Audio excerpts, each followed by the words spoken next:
د مردان تعلیمي بورډ میټریک کلیزه نتیجه کال 2015 کې د اکرام ماډل سکول اینډ کالج سیستم چارګلی د لسم جماعت طالب علم خاقان احمد ولد سراج الحق 1100 نمبر ترلاسه کړي او مردان تعلیمي بورډ کې دریم پوزیشن اغسته.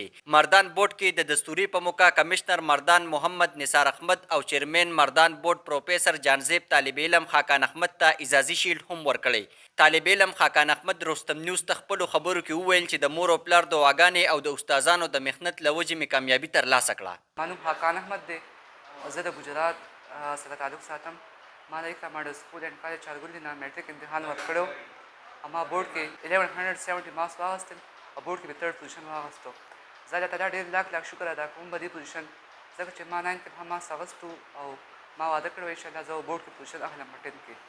دې کې صرف زما شغل نه و، یعنې صرف زما محنت نه و، دې کې زما د استادانو محنت و، د مور پلار دعاګانې وې، د خپل پلوانو سپورټ و را سره. او ما کم کوېشن ما لکه شک به و یا سوچل به و نو ما به خپل د استادان سره کنټیکټ کو، دوی به راته په ټایم جواب راکړو، ډېر سپورټ کړی یم.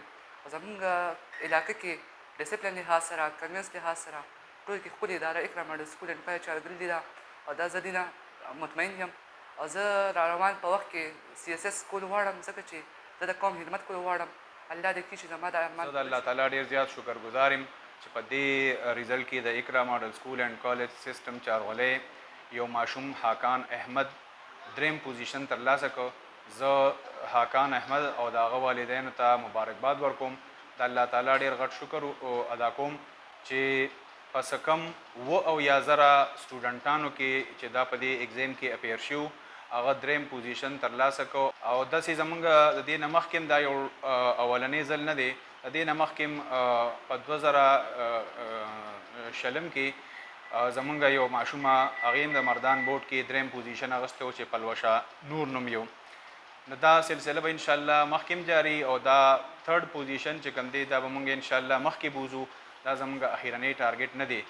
دې وخت کې زه د دې علاقې او خاص کر د سودم او د رستم تحصیل ټولو والدینو ته او سټوډنټانو ته دا خواست کوم چې تاسو راشئ، د اقرا ټیم ایسه جوړ شئ چې دا ملک اوچت کو، دا علاقه اوچته کو او د دې ملک د ترقۍ دپاره او په دې حقیقي تبدیلۍ دپاره کار وکړو. د هغې واحد ذریعه چې کوم دی هغه بهترین تعلیم او تربیت دی او د هغې تعلیم او تربیت چې کوم دی یو جلک به تاسو ته انشاءالله په دې اداره کې ملاویږي.